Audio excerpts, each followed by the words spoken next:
Bom dia. Bom dia, pessoal. Vamos iniciar mais uma aula, né?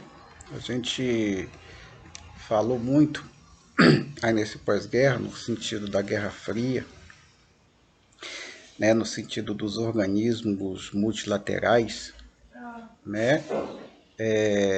ONU, FMI, ONU, no primeiro momento, né? E a importância, na verdade, né, nessa Guerra Fria, ou melhor, depois no pós-guerra, né, além da Guerra Fria, a grande preocupação nos países ali era criar um sistema político e financeiro que desse estabilidade política e financeira para o mundo, né? Então você tinha essa preocupação. Por quê? Porque no pós-Segunda Guerra Mundial vai se desenvolver aquilo que a gente falou do Fordismo, né? O Fordismo agora que vai aparecer como uma estrutura que vai aparecer como uma estrutura associada ao chamado keynesianismo, né? Que vai tentar garantir estabilidade política, social e econômica, que vai ser o chamado Estado do Bem-Estar Social, Welfare State, que vai acontecer principalmente na Europa Ocidental, né? E em partes no Japão, em menor proporção nos Estados Unidos. Não que não existisse. Por quê? Por que é a política de bem-estar social? É você garantir que o Estado consiga garantir, consiga suprir, né, o que o mercado não pode bancar. Né? Então, e além disso, o Estado precisa o quê? Precisa arrecadar impostos. Né? Então, nesse sentido, você tem uma necessidade de aumentar os impostos, só que o custo é absorvido todo pelo Estado, né, com escola, saúde, transporte, que é o que vai acontecer principalmente na Europa Ocidental. Bem, então, para garantir esse estado de bem-estar social, era necessário criar essas organizações, né, chamada multilaterais, que a gente falou muito isso aqui, o que seriam essas organizações multilaterais, no sentido de permitir essa estabilidade econômica, financeira e social e política. Bom, com relação especificamente aqui ao FMI e o BIRD, Banco Interamericano de Desenvolvimento, mais conhecido como Banco Mundial, vai ocorrer uma mudança no padrão de ajuste das balanças das taxas de câmbio, né, no mercado internacional. Até então, especialmente no período de 1870 até 1914, essa relação vai se ajustar a partir do chamado padrão ouro. O que é o padrão ouro? Foi um sistema que ele se ajustava a uma, vamos dizer assim, uma visão corrente de automaticidade. Tá? Porque se procurava criar uma solução clássica para o dilema entre estabilidade doméstica e estabilidade internacional. Só que isso baseado nos princípios do liberalismo. Tá? Bem, esse padrão ouro ele tem duas características principais. A moeda nacional tem uma taxa de câmbio fixa em ouro, ou seja, todo país tem que ter uma quantidade de ouro para garantir lastrear as suas moedas. Né? Ou seja, se eu tenho 10 mil libras esterlinas, eu tenho que ter o correspondente em reservas minha reserva 10 mil libras de ouro para lastrear aquilo ali. Ou seja, o lastro vai ser para dar confiança para aquela moeda perante os outros players do mercado. Bem, outro elemento aqui também importante é que o ouro ele pode ser livremente vendido, comprado, exportado e importado. Bem, então isso vai funcionar até 1914. Como é que funcionava mais ou menos isso aqui, para explicar, né?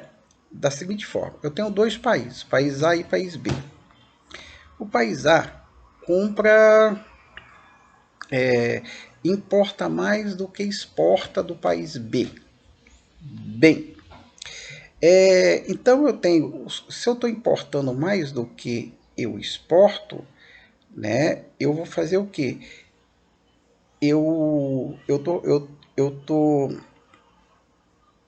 eu estou importando mais que exporto, eu estou perdendo moeda, vamos dizer assim, né? E quem está exportando mais, o país B que está exportando mais, ele está com mais moeda do que eu, só que ele tem a minha moeda. E o que eu vou fazer? Eu como país B, vou no Banco Central do país A, troco em ouro e trago ouro para o meu país, né? Então, no país que perdeu o ouro,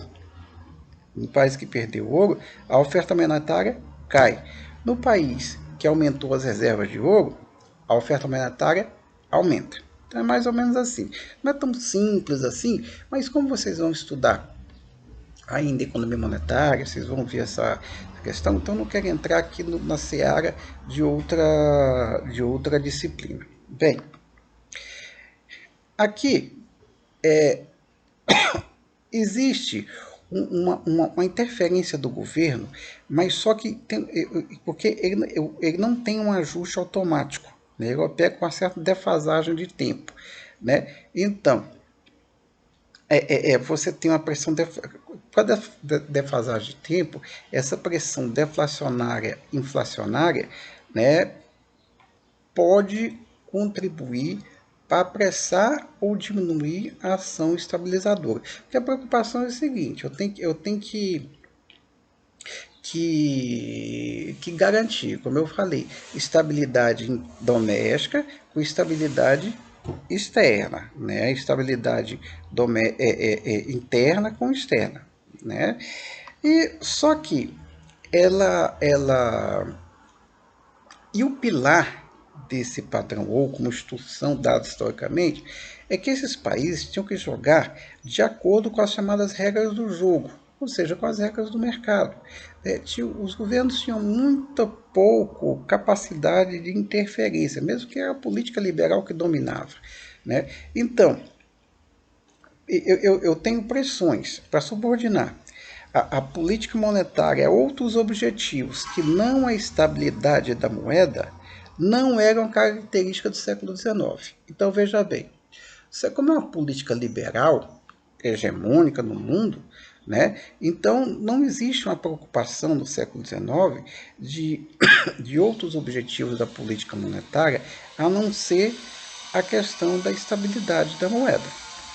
Bem, nesse sentido também, como os salários e preços eram mais flexíveis, os custos do ajustamento eram menores que no século XX. Por quê? Porque no século XX, no pós-guerra, os salários, especialmente na Europa, especialmente durante um tempo no Japão, especialmente até nos Estados Unidos, apesar que nos Estados Unidos você não tem esse aparato de proteção social como tinha na Europa, mas você tem o estado de bem-estar social, esse chamado keynesianismo fugido, vai garantir uma certa estabilidade no salário durante 3, 4 décadas que nunca tinha acontecido antes. Depois a gente vai ver como é que ela se rompe, né? Então, os investidores tinham muito risco, pequeno risco cambial, né? Geralmente era considerado mínimo. Bem, então, esse padrão ouro, se um banco, né, ele vai perder a confiança no mercado, né, o que acontece? O Banco Central empresta para ele, né, e se cair as reservas de ouro, aumenta o crédito bancário, que era o contrário do padrão estabelecido. Bem, então o que está acontecendo é o seguinte, e na medida que isso estava ocorrendo, fazer com que ocorresse queda nas reservas dos bancos centrais, né, isso podia comprometer a credibilidade do banco de manter a conversibilidade da moeda, porque ele tinha que ter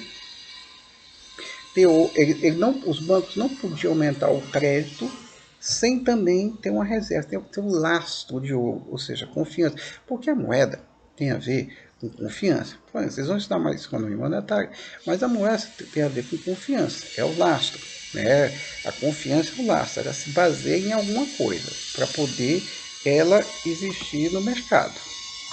Bem, então, só que o que acontece? O que acontece?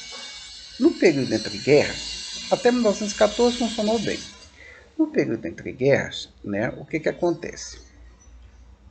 Já começa a haver uma dificuldade de flexibilizar salários e preços. Bom,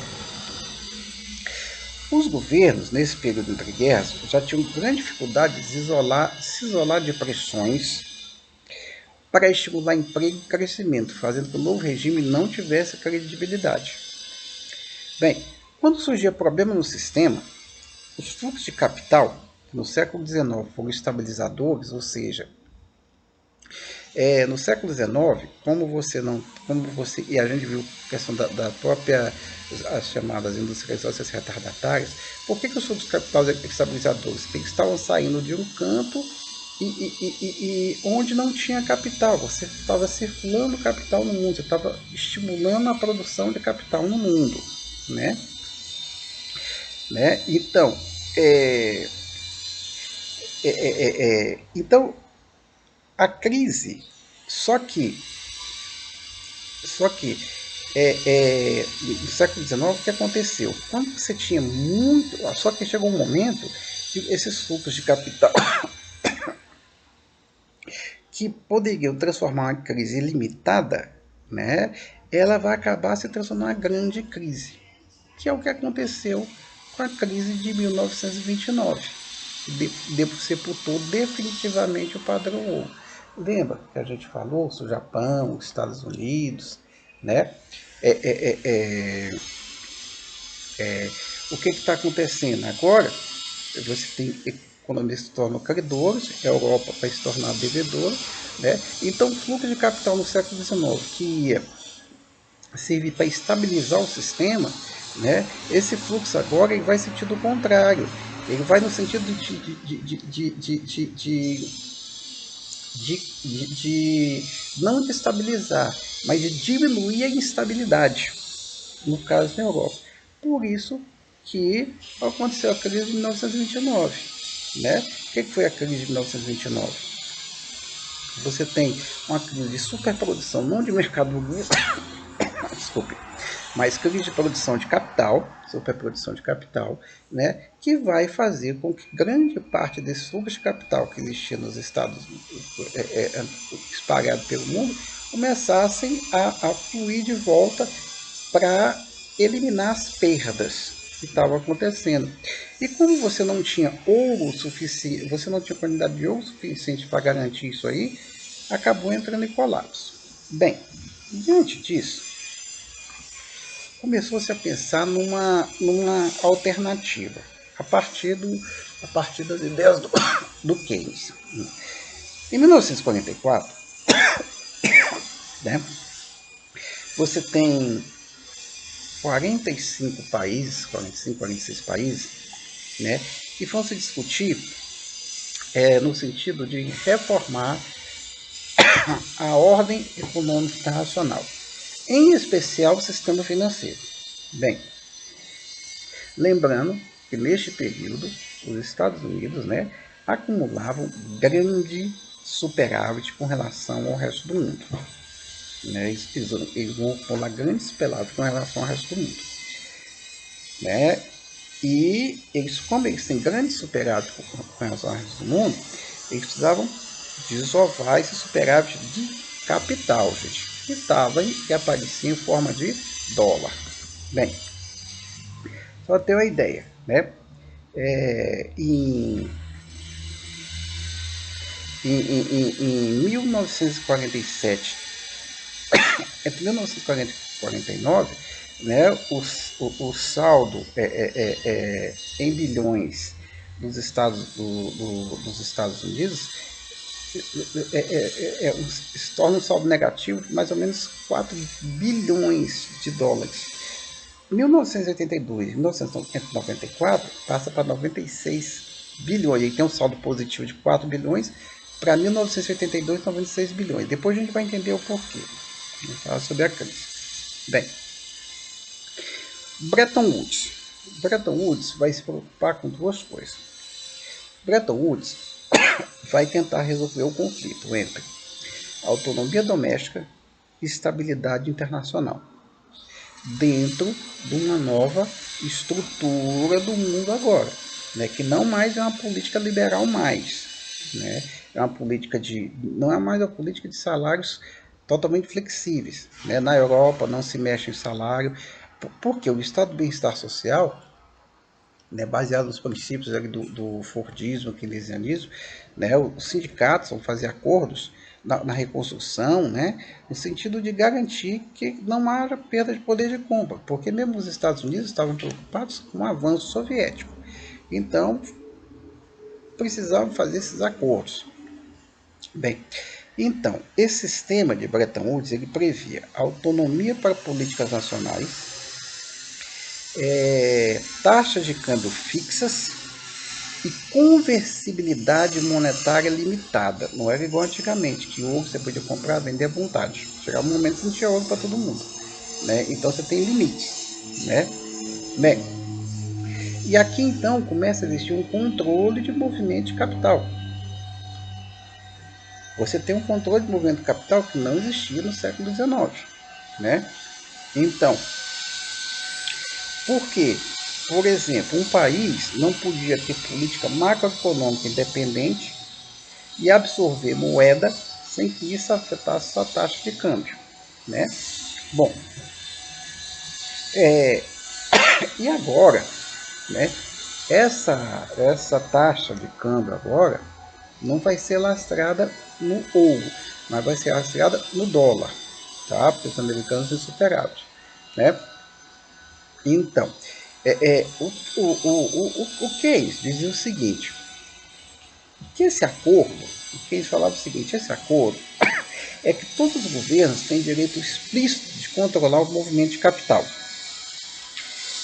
não apenas como característica transitória, mas como uma disposição permanente, o que costumava ser heresia, né? Até então, né? Porque eles mesmo tinha formação liberal, mas ele rompe com isso aí, já em 1936, quando ele escreve a principal obra, né? Então, está dizendo, o controle de capital já não é transitório, tem que ser necessariamente permanente agora, né? Isso aí é heresia para os ortodoxos, né? Para os ortodoxos. Bem, e aí você tem, como a gente falou, no estado de bem-estar. A gente pode dizer algumas razões de incompatibilidade da ordem liberal com o estado de bem-estar social. Bom, os controles de capital seriam necessários para proteger os mecanismos de planejamento macroeconômico, desenvolvido a partir da década de 1930, de movimentos financeiros especulativos que poderiam causar desequilíbrios, ou seja, agora, né, eu tenho no mundo, eu tenho novas políticas macroeconômicas, né, que vão principalmente controlar os fluxos especulativos de capital. Os caras tiveram o exemplo da crise de 1929, tiveram o exemplo da crise de 1871, né? Então você tem isso aqui, né? Que para evitar desequilíbrio no sistema. Né? Então, o Keynes já dizia o seguinte, que a administração de uma economia depende da liberdade de estabelecer uma taxa de juros apropriada, sem referência às que prevalecem em outras partes do mundo. Para o Keynes, o controle do capital é um corolário dessa questão. Para Keynes, isso aí é uma regra pétrea, né? A questão do controle do capital, né? E aqui, e como eu tenho gasto de bem-estar são crescentes, né? Os gastos de bem-estar são crescentes. Bom, o Estado, para gastar com política de bem-estar, precisa de quê? De imposto. Então, os governos precisam controlar para que as empresas não levem para outros lugares para pagar menos imposto, porque eles vão ficar sem como garantir os acordos que foram feitos no final no pós-Segunda Guerra Mundial, durante o chamado estado de bem-estar social, né? Bom, outro elemento, né? Esse aparelho regulatório do sistema financeiro construído em muitos países durante a década de 1930 e 1940, foi exatamente depois da crise, né? Que tinha como objetivo facilitar planejamento macroeconômico e industrial, né? Poderia ser destruído se poupadores e tomadores de capital tivessem acesso a mercado financeiro no exterior. Ou seja, né? Então não adianta nada eu ter um sistema regulatório, mas se eu não controlar a entrada e saída de capital, porque se eu tenho controle do sistema financeiro aqui, mas o cara livremente vai buscar capital fora, vende novamente o problema especulativo, né? Porque esse sistema de bem-estar social, basicamente, ele tinha que se proteger da fuga de capital. Isso era fundamental, né? Induzidos por razões políticas ou por desejo de uma determinada legislação. Então, eu tenho que evitar, eu tenho que dificultar a fuga de capital, né? Então, nesse sentido, né, eu tenho sempre a preocupação, né, de evitar essa, essa fuga de capital. Bem, só que diante disso, né, quando você tem, ao mesmo tempo que no final da guerra você tem um superávit de dólar, começa a haver uma escassez do dólar também, né? E aí você vai criar para isso o FMI, que é um órgão permanente de coordenação, que é o Fundo Monetário Internacional, né? O Fundo Monetário Internacional, que vai nascer de Bretton Woods, né? Ele vai ser um órgão que vai monitorar o fluxo de capital entre os países, né? E ao mesmo tempo ele vai fazer que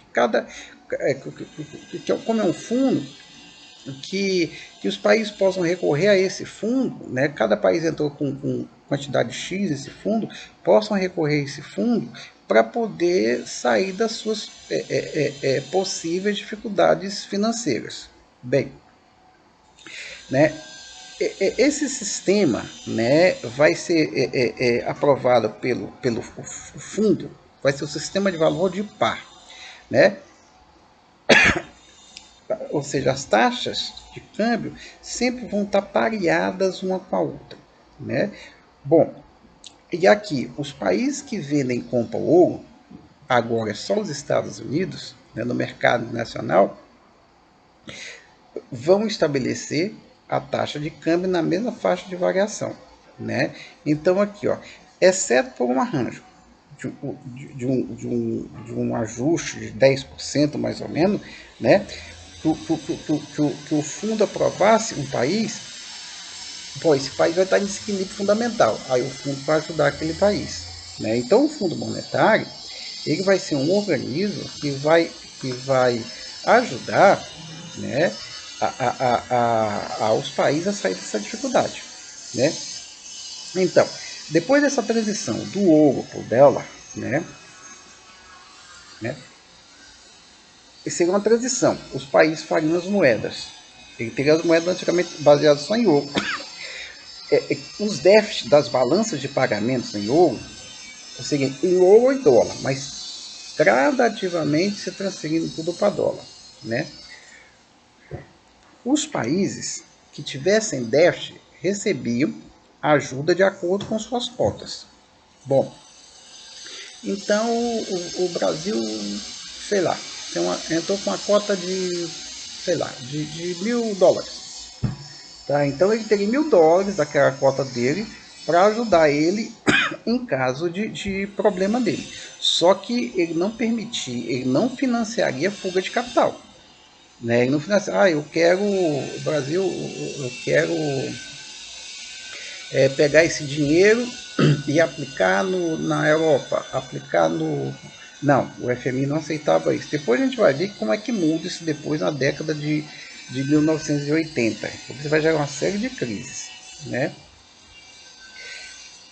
E tinha outro detalhe: se uma moeda ficasse escassa no fundo, uma determinada moeda, né, este podia autorizar que os outros países adotarem controles cambiais, né, sobre as importações e sobre o movimento das contas correntes dos países superavitários.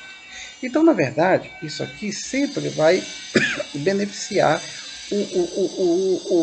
os Estados Unidos, né? Porque, na verdade, um país que vai estar superavitário nesse momento é os Estados Unidos, né? Porque, ao mesmo tempo, você tem o Plano Marshall, né? Você tem um Plano Marshall que entre 1948 e 1952, né, os Estados Unidos vão subsidiar a Europa com 11 bilhões, o subsídio em torno de 2 bilhões com empréstimos. E o Japão, 950 milhões de subsídios e 275 milhões em empréstimos. O Japão vai ser bem menor, mas isso, que está relacionado com a questão, que está também relacionado com a questão do Bretton Woods, né? Olha, o que é que eu tenho? Qual foi a característica desse plano Marshall? Bem, vai ser, como parte do esforço de reconstrução dos Estados Unidos, reconstrução mundial, especialmente a Europa e Estados Unidos, né? Os americanos estimulavam a que eles comercializassem entre eles, ou melhor, a liberalizar o comércio entre eles, né? Não é à toa que em 1941, antes disso, existe chamada Conferência do Atlântico. É uma conferência que acontece entre Inglaterra, Estados Unidos e França. Os americanos impõem algumas condições. No governo do Japão, mas para entrar na Europa, eu quero liberação dos mares aqui, porque até então os americanos eram perseguidos, não poderiam comercializar. Eu quero liberar para comercializar com todo mundo, né? Que coincide aí também com as políticas de independência no norte da África, sul da Ásia, que a gente já falou, né? Então, os países que recebem esse plano Marshall deveriam aumentar suas exportações para a área do dólar, ou seja, tinha que exportar mais para a área do dólar. Olha aqui, se eu estou exportando mais para a área do dólar, eu estou mandando dólar para lá também, né? Então, e aí eu tenho, no final da década de 1940, vários desses países, entre eles o Reino Unido, vai fazer desvalorização cambial, né? E os países europeus desvalorizaram suas moedas contra o dólar em torno de 30%. Ou seja, você já está criando um vínculo automático em relação ao dólar. A partir do momento que o Plano Marshall vai criar essa exigência, aumentar as exportações pagas do dólar, né, você vai valorizar o dólar. Né? O Plano Marshall também, que tem a ver, o Plano Marshall tem a ver também com Bretton Woods, né, com o acordo de Bretton Woods, que eles não estão desconectados. Ele vai dizer o seguinte, que os países europeus, eles não deviam gastar toda a ajuda, mas uma boa parte para melhorar a posição das suas reservas.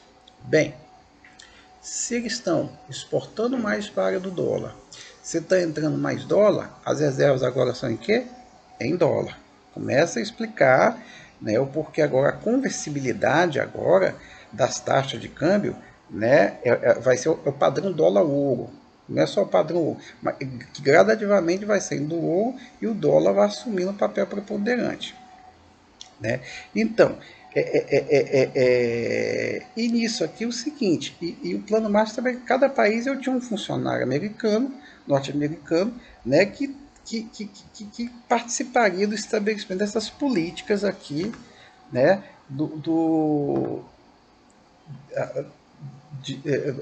dessas políticas macroeconômicas. Bem, né, então, além, né, então, quando você tem sistema de Bretton Woods, que não é só o FMI, né, Bretton Woods vai criar o FMI, né? Vai criar, que tem a ver com a estabilidade do sistema financeiro mundial, o Banco Mundial, né, que tem a ver com a reconstrução das economias atingidas pela guerra, e um elemento agora importante, que é o GATT, que é o Acordo Geral sobre Tarifas e Comércio, né, que vai promover regras claras sobre o comércio, que depois vai se transformar na OMC, que é a Organização Mundial do Comércio. Né? É aquilo que a gente falou, né? Aqui é o auge do multilateralismo, né? Que veio até a década de 2000, né? Que depois começou a entrar em questionamento, só que agora com algumas derrotas político-eleitorais começa a voltar no caso dos Estados Unidos, como exemplo. Né? Então você tem esses organismos. Né? Então, se eu tenho uma sequência, né? Eu tenho que o sistema. Por quê? Né? Eu tenho um sistema financeiro que está em crise, então o sistema de Bretton Woods foi importante, que precisava de regras claras, tá? Para determinar parâmetros para a economia mundial. Tá? Segundo, cada país teria de manter a taxa de câmbio de sua moeda atrelada ao dólar.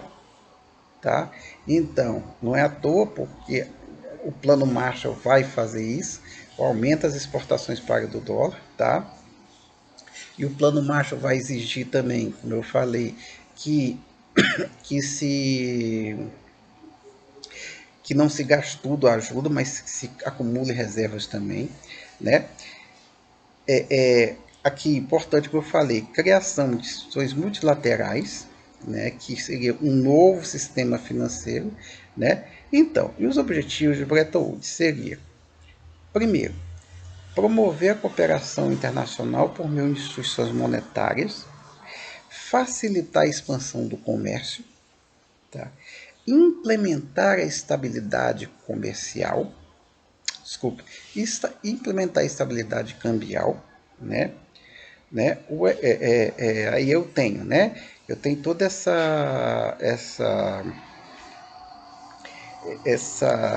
coisa de regras, né? Porque basicamente aqui os caras estão preocupados em reconstruir o capitalismo mundial, né? E ao mesmo tempo, né? Que está garantindo a política estabilidade monetária, estabilidade política monetária das nações, né? Eu tenho um símbolo do poder econômico e político dos Estados Unidos, né? Então, então, então, esses acordos de Bretton Woods, né, como eu falei, FMI, Banco Mundial e GATT, né, permitiram que se construísse um arranjo institucional que viabilizou uma fase de grande prosperidade do capitalismo, né, que seria a substituição do padrão dólar-ouro, né, que vê aqui, ó, tem gradativamente, tem o chamado dólar flexível, então esse padrão dólar-ouro, né, depois vai ocorrer a chamada o dólar flexível a partir dos anos 1970, né? Então, trouxe efeitos negativos para a dinâmica econômica, né? Então, e a gente vai ver por quê, né? E o colapso de Bretton Woods, que a gente vai dar com calma no terceiro bloco, né? Legitimou um padrão de riqueza subjugado ao plano de finanças, ao invés da produção e do emprego. Porque Bretton Woods, a ideia, que a preocupação com o emprego, preocupação que tinha acontecido com a crise de 1871, principalmente com a crise de 1929, Bretton Woods, a ideia é que o padrão seria de riqueza seria baseado na produção e no emprego. Né? Depois da década de 1970, a ideia vai ser abandonada, a ideia vai ser o padrão das finanças, que a gente depois vai ver por quê. Bem, né? Então, esse sistema de Bretton Woods, né? Então eu tenho que tratava-se de criar regras formais, ordenação do sistema monetário capaz que superasse as limitações do sistema então conhecido, o padrão ouro e o sistema de desvalorizações cambiais competitivas. Os países ficavam competindo com outros, valorizando sua moeda para poder exportar mais do que o outro. Né? Ou seja,